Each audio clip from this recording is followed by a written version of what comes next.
guys! Duty na naman ako. Ako ay welcome sa Buangik ng Kumadrona ng Middle East.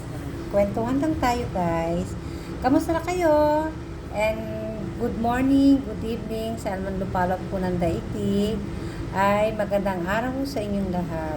Matagal na ako hindi nakapag-upload. Ngayon, live duty ako ngayon at katatapos ko lang ng isang pasyente ko guys. Nakatanggap ako ng pasyente ng isa. Ang kaso niya ay para 7+0, 40 weeks. Ibig sabihin ng para 7 kung ilan yung anak niya.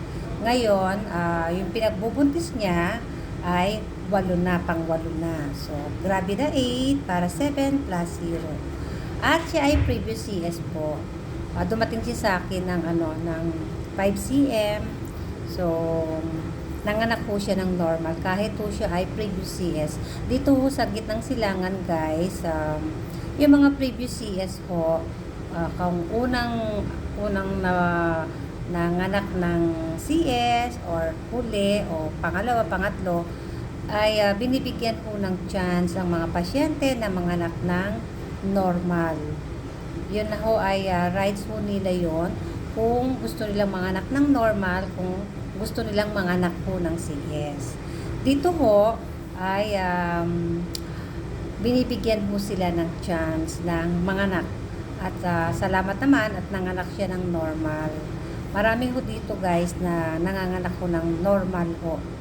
Na may previous CS siya, nanganganak siya ng normal. Marami na kami na-encounter na gano'n.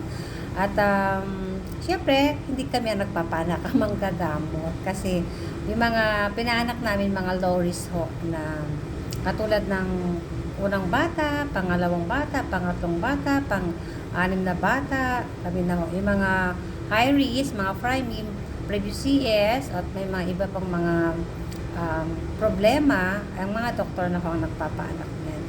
But most of the time, ang mga midwife po ang nagpapanak ko. Yun lang at salamat sa inyong pakikinig. Sa susunod, magkukwento na naman ako kung ano naman ang aking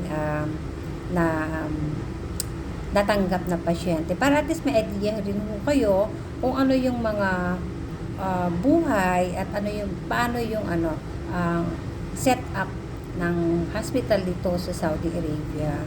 At ayun ay ikukwento ko sa inyo. Salamat po guys sa inyong panonood at sa inyong pakikinig sa akin. Thank you!